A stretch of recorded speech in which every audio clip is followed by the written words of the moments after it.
Hey, Mac, What's up, G? do you know what happens when you start early? I do, G. You go wealthy. It's time for Money with Mac and G. Finance for you and your family. Grant, did you hear what they just said on TV? I must have said a barrel of oil was being sold for close to -$40. What the heck does that mean? Instead of paying $40, are they going to give me $40 to take a barrel? That can't be true. That makes no sense at all. That doesn't make any sense. Is this due to coronavirus? Dad says things are happening now that we've never seen before. Maybe that's it. Well, he has a lot of wisdom because we both know Dad is ancient. You got that right. He was born before 2000. So, what's going on with all this oil stuff? Isn't oil how they make gasoline for cars? That's what I remember. So, how many gallons of oil are in a barrel? Do you know? I don't have any idea at all. If you make gas from oil, how many gallons of gas can you get out of a barrel then? I don't know the answer to that one either. Oh, no, you didn't say that. Well, the price has to do something with supply and demand, right? Dad said that's always the reason. Yeah, he does say that a lot. Sounds like something we can work with. Maybe we could just ask Dad. I saw him outside. Wait, what on earth is he doing? Is he washing a car? What is that thing? It's so long. I'm not sure what's going on, but I do know that if we need answers, he should put that hose down. Dad, can we talk about oil prices?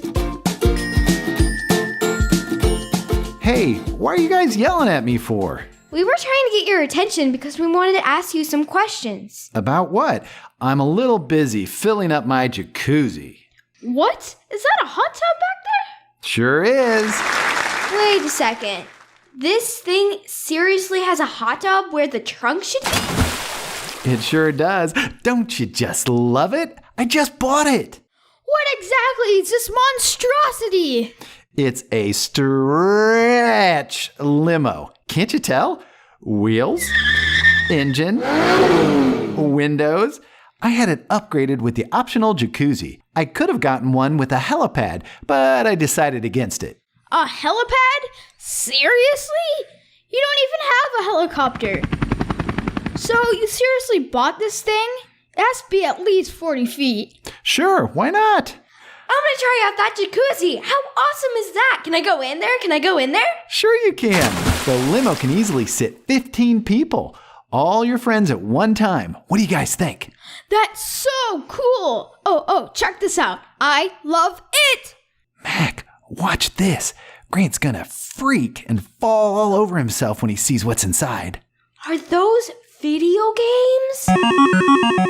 Yep. There are also two 40-inch TVs with an Xbox, PS4, and a couple other systems in there. I had a shelf put in to hold 100 games. And it's already got a fridge stocked with drinks and food.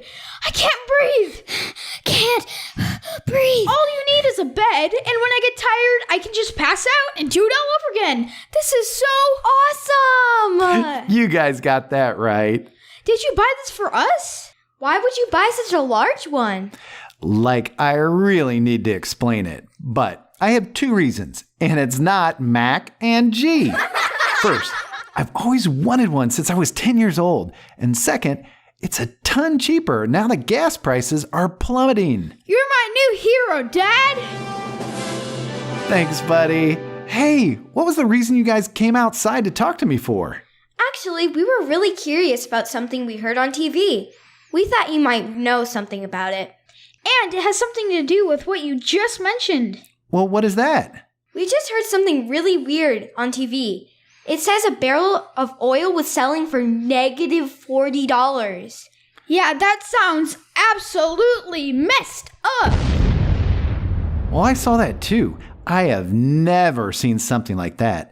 But to clarify just a bit, it was actually the price for a barrel of oil purchased on a futures contract. What's that? Did you say sutures contract? Isn't that the name for stitches that Lexi did in the med school? It's like sewing your skin together by bringing both sides of a cut together to heal, right? Mac, I think Dad said a futures contract. I did say futures, but it's funny that Mac said bring two sides together because a futures contract does bring two sides or parties together in order to deliver a product in the future. Oh, okay. I think I understood some of that. But isn't a party something you have fun at? In this case, a party can be a person, a business, or anyone that has an interest in part of a contract. So is it like ordering something from Amazon? You place the order today and you get the product in the future? The parties would be me, a person, since I'm ordering a pound of chocolate. Yum, yum, yum, yum, yum, yum, yum. The other party is the company Amazon who delivers it. And we have contract? Well, that's a great way to look at it. In your contract with Amazon, they agree to deliver the chocolate and you agree to pay for it. That's simple. So why is a futures contract so complicated? E equals MC squared. Good question. But a real contract is formal. It's written down and signed. You can also force someone to complete the contract. If Amazon didn't deliver your chocolate, it's hard to make them do it. Well, I don't think that's fair. I would definitely want my chocolate.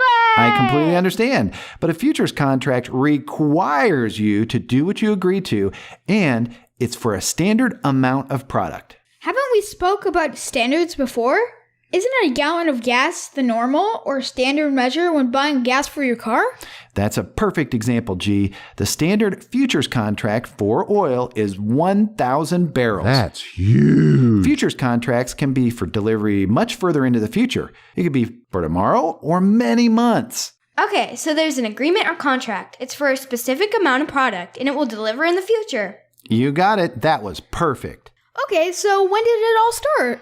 It started with the ancient Greeks, which is thousands of years ago. But around 1700, the modern futures contract started in Japan for rice. I love rice and kung pao chicken. Wow, that's a long time ago. So why would someone want to use a futures contract? Why were they created? I know we've spoken about risk before, right? Yeah, so... A futures contract is really all about risk. You bring two parties together to reduce the risk for both. That's really the main idea. Not following, Dad. Okay, you guys both like orange juice, right? Yep, but I don't like that pulp stuff. Yuck. It gets caught in my throat and teeth. It makes me cough. It's like sunshine in a glass. Well, a farmer that raises oranges would love to lock in the price today for the oranges he's going to have when he harvests his crop in, say, 6 months.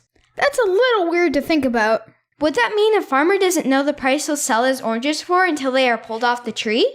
Yep. Whoa! So they wouldn't know if they made any money until they harvested and sold their crop? That's right. So how would you like to work all year raising oranges, and at the last minute, if you sold your crop for a good price, you made money? If not, you lost money.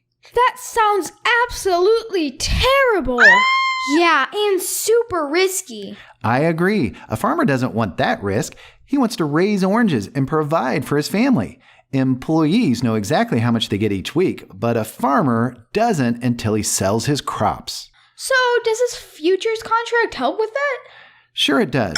The farmer can sell everything prior to the end of the season to lock in a price, or they can wait to see what happens. So, what's the standard quantity of an orange futures contract? And are they even real? They are real, and the standard quantity for one contract is 15,000 pounds. So, the companies that buy oranges for orange juice would like to know the price of the biggest part of their product. Is that so they can price their product? Absolutely. How do you price orange juice each week if the price of oranges goes up and down? If you buy oranges with a futures contract, then you lock in the price for future delivery when you need it. So that means the price of orange juice is more stable? I think I got it. You sure do. The farmer reduces his risk on the price of his crop, and the orange juice company reduces their risk on the cost of part of their product. So it stabilizes prices. Both parties are really happy. So, what's the deal with oil?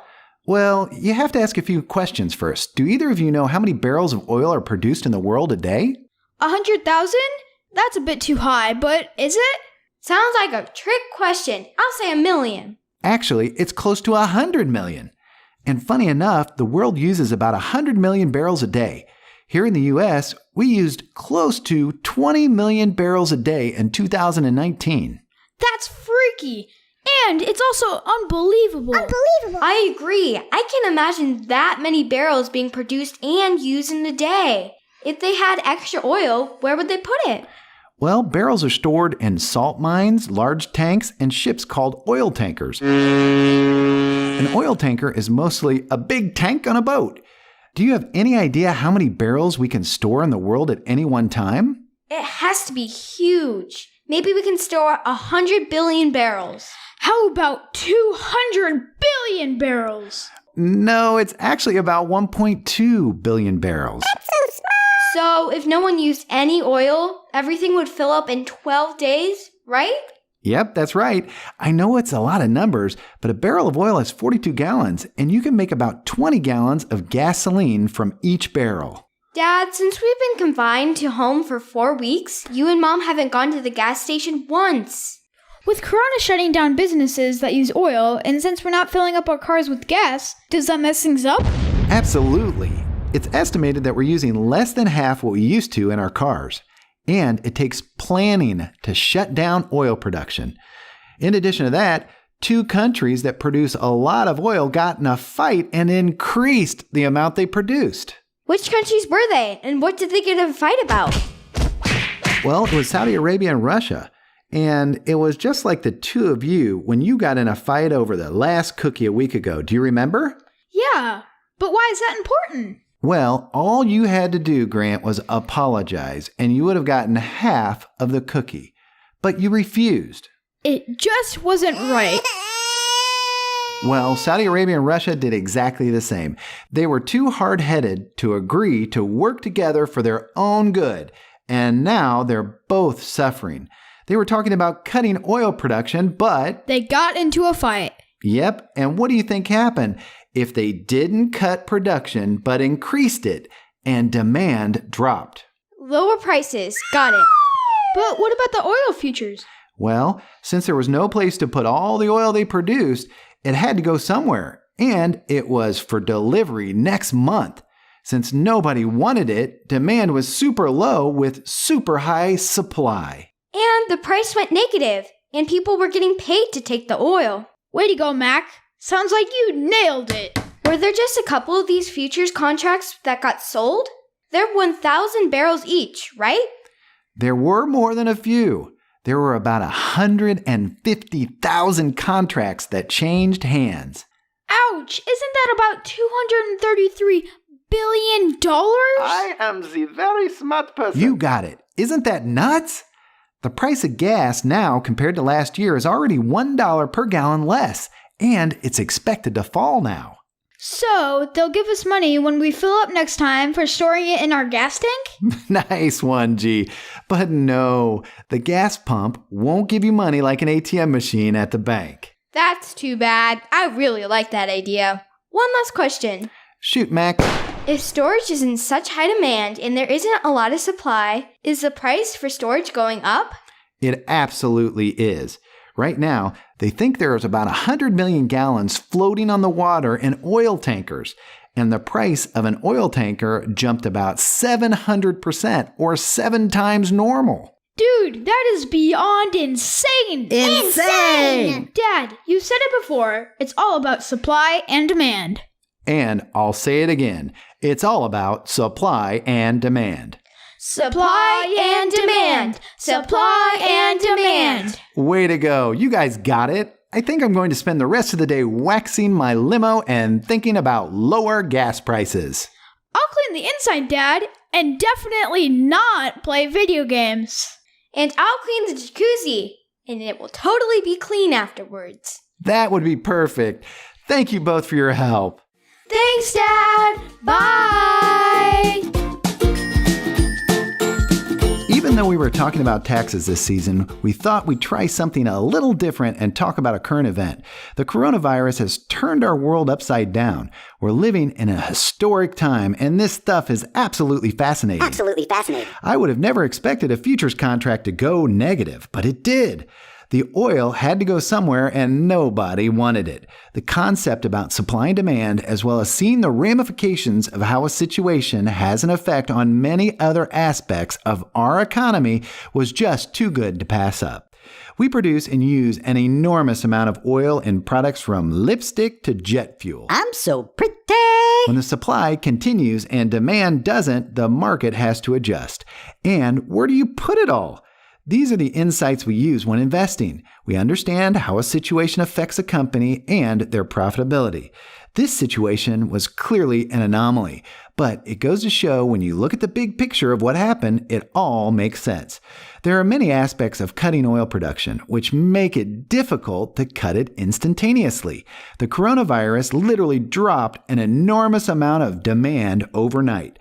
Many machines that use gasoline stopped running, including airplanes, cars, construction vehicles, and many others. I found a list of over 6,000 items that are produced from oil. That's huge. Tires, golf bags, roofing, toilet seats, toothpaste, perfumes, and many, many others. So any company that makes one of those 6,000 items aren't using oil either. It will all come back in some way, but with the excess inventory, it may take a little while. We hope you enjoyed this special current event edition of Money with Mac and G. Please subscribe, like, and comment on this episode. We'd love to hear from you. Thanks for being here, and we'll see you next time. Bye!